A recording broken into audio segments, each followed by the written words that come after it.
Well, hello and welcome to this episode of the Ministry Show. Pam's here with me, and we're continuing our conversation about discipleship and specifically the discipleship pathway that's important for you to have in your church, not only in your mind, but communicated to those that might want to join you on that pathway. I was asked recently what the most important thing is when it comes to new people connecting at your church, and my answer is, doesn't really matter what the pathway is. It matters that it's clear and that you communicate it often. And so the metaphor I like to use, Pam, is this one of the National Park Service. They've got these groomed trails. Some are groomed, some aren't. But at the beginning of the pathway, at the beginning of the trail, there's a little marker that allows people to know, well, how hard is this going to be? How difficult? How long is this particular pathway? And so on and so forth. So people know what they're getting into prior to embarking on the pathway. Now, we think, oh, this resonates to the consumer mentality. Well, then Jesus resonated with the consumer mentality because he talked a lot about, if you're going to follow me, then here's what you could expect. When people embark on a pathway, they are going to have an experience based upon what you put into that pathway for them. So just a great metaphor. It's an indicator of what's coming up, and people are much more likely to take the first step if not that they know the entire thing, but that the pathway has a marker. You know, Chris, this reminds me of what happened to us recently. You know, one of our sons had a leg injury that's been ongoing, and so our paths are very different now. We don't just park the car and go on any hike. We have to look to see, is this going to be paved so that he can walk? And is it going to be an easy one? And so we went to the beautiful Air Force Academy here in Colorado Springs and parked and saw that it was going to be a good trail. We went on it and it got us to where we wanted to go. And the funny thing is, the following week, my husband actually got called to serve at the Air Force Academy.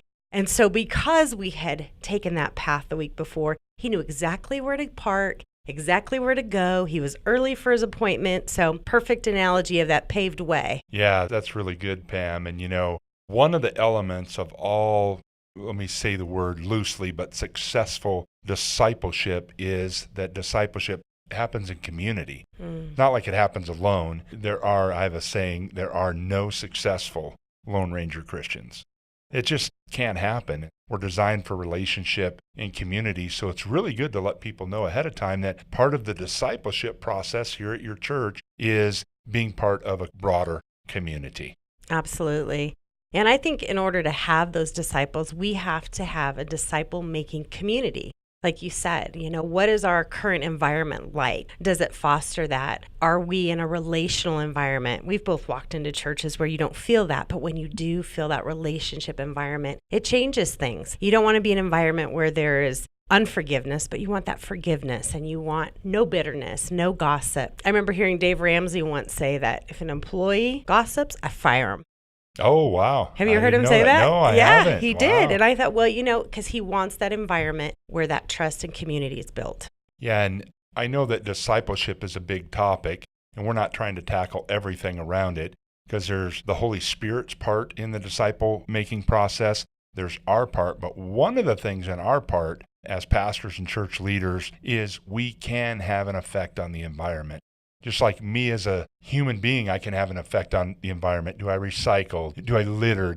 Well, that's a negative thing for the environment. And the thing that you mentioned, the gossip or rumor, or, you know, we can create a positive, open relational environment, or we can do things that kind of close down people feeling that they can share or that this is a welcoming place. When I think of the church and what we can do in any community, at least in our country, in the U.S., is this: we can love.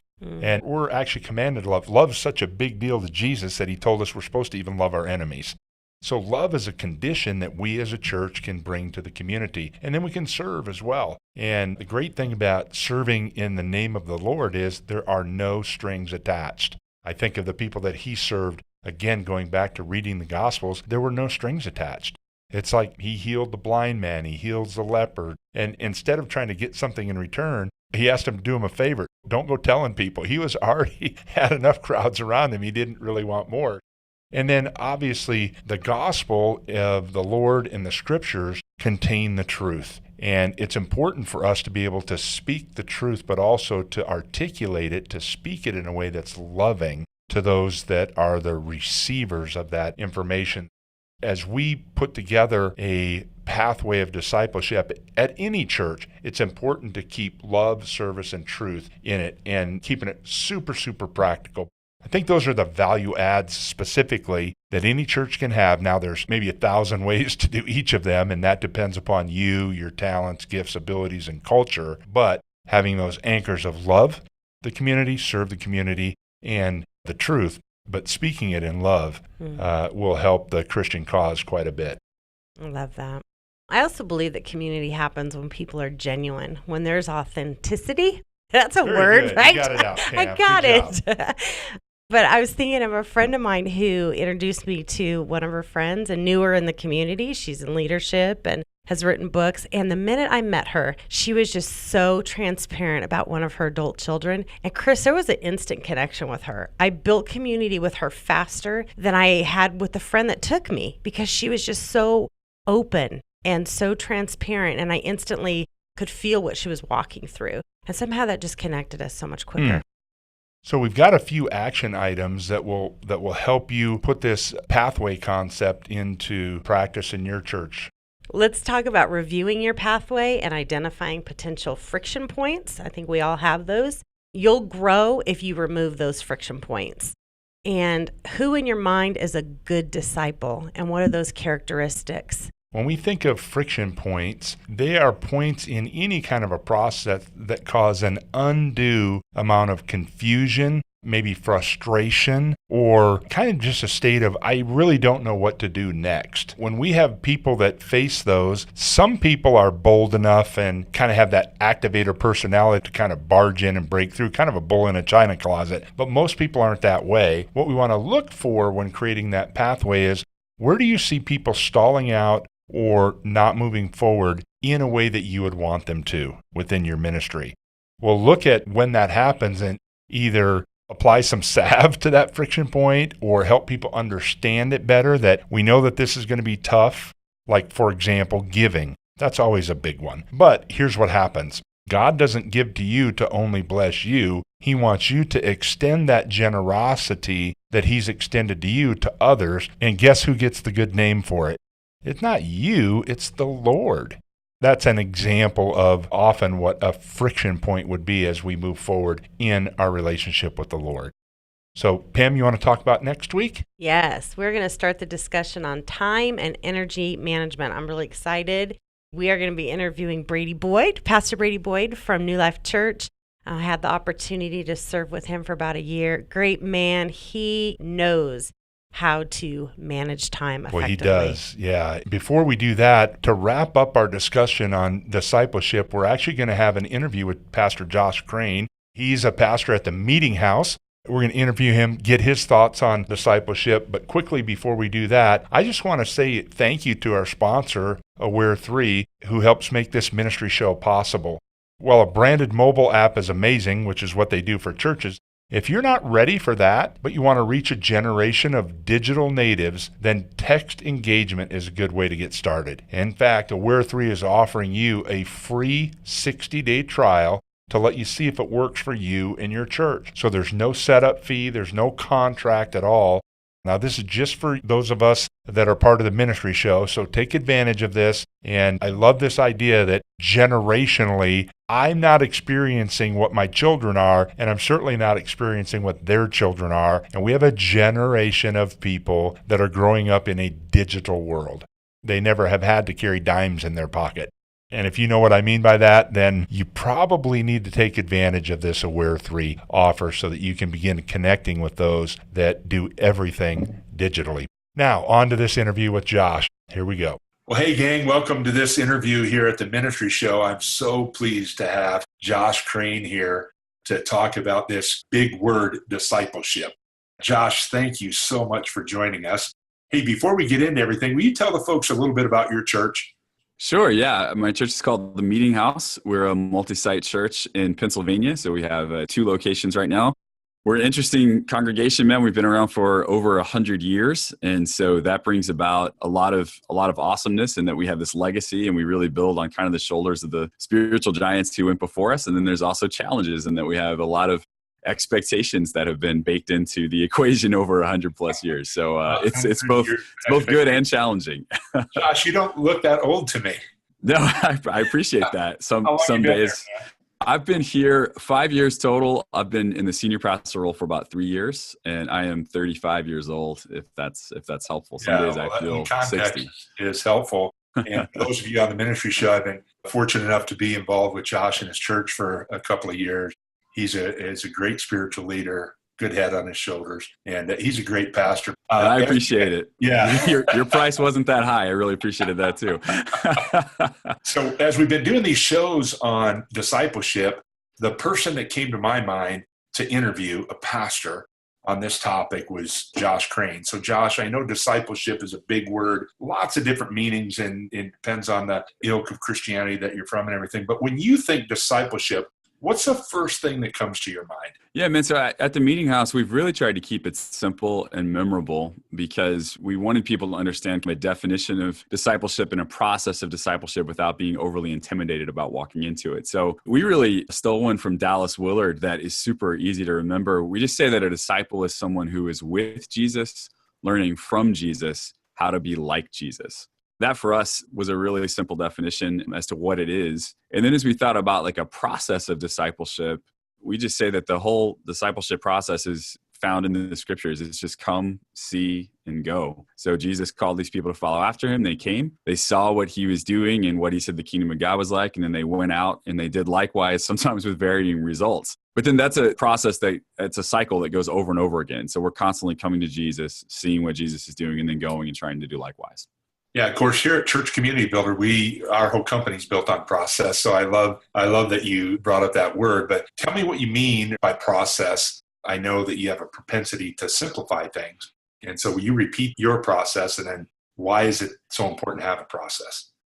When you use the word discipleship, people kind of need some shelves to put that word on. They oftentimes don't have categories. So when we say disciple is someone who's with Jesus, learning from Jesus how to be like Jesus, a lot of times we hear people say, great, so how do I do that? And so we just say, well, the process that we see for making that happen in the New Testament is that they come, they see, they go. So that's kind of the front of the house. But then there's like back of house, it's more complicated, because in a lot of ways, our church is the discipleship program, everything about it. So to help people come, see, go requires a lot of lifting from the staff and a lot of intentionality. Okay. Yeah. I like that you simplified it in language, but it's not that simple, is what I just heard you say. No, exactly. Back of house, it's not that simple. So we would love for it to be. But if we're doing our job well, our congregation is not going to realize how complicated it is at the back of the house. So I know in your senior role, you've had several roles in the church, but as a senior pastor, can you talk to me about the differences or the nuancey differences of keeping discipleship at the forefront as a senior pastor versus maybe a staff pastor at a church? Because you've experienced both of those. I think that discipleship is a church culture problem sometimes. What we've tried to do in this room, and different churches will do it a little differently depending on their size and their resources, but we've tried to hire for it, we've planned for it, and then we've evaluated it. We have a teaching pastor. Her name is Meredith Dankaz.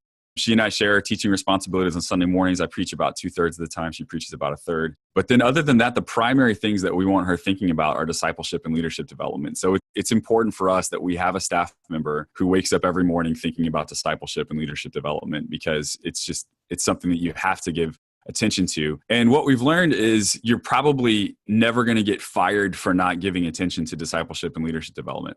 Because of that, I think a lot of churches don't give the attention to it deserves. It doesn't cry and scream for attention, but it's the kind of thing that over the long haul, if you're really prioritizing it, it will transform your church and transform your culture, and therefore really transform, your city or your area. So we've hired for it. We've planned for it.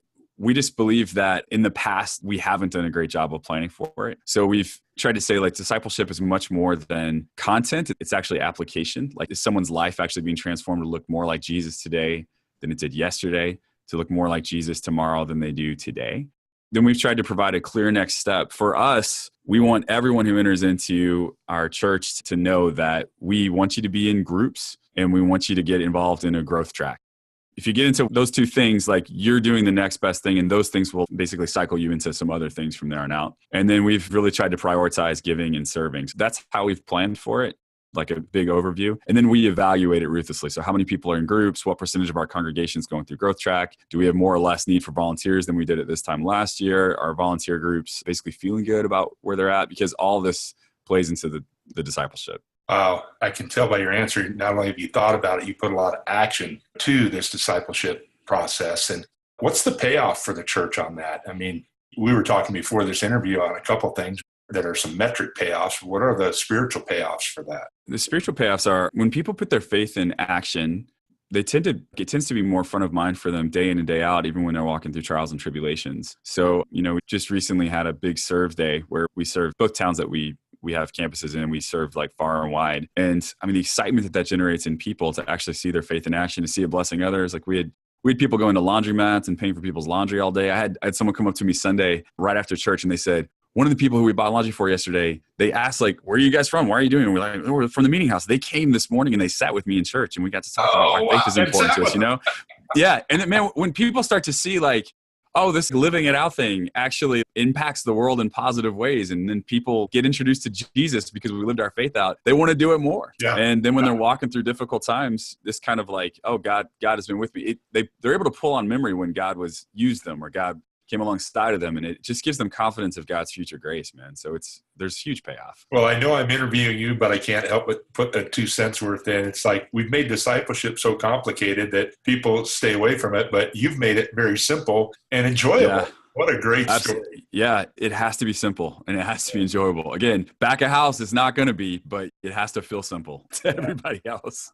One final question, and this might be the biggest question. What are the top competing factors that you notice that work against a church when it comes to discipleship? My number one answer would be everything. Oh, like everything. Sincerely, man, everything else will cry out for attention. You'll constantly have things that try to invade in on this, everything. So I would give a few specifics though, if that's okay. First of all, the good is the enemy of the best. We've decided that the best thing that we can do at the meeting house is to prioritize discipleship. We are betting the farm on discipleship. Churches can do thousands and thousands of things. I mean, good things. They would all be like, we would say, oh, that's good. But we've just decided, you know what? If it competes with discipleship, if it's going to take attention off of that, we're not going to do it.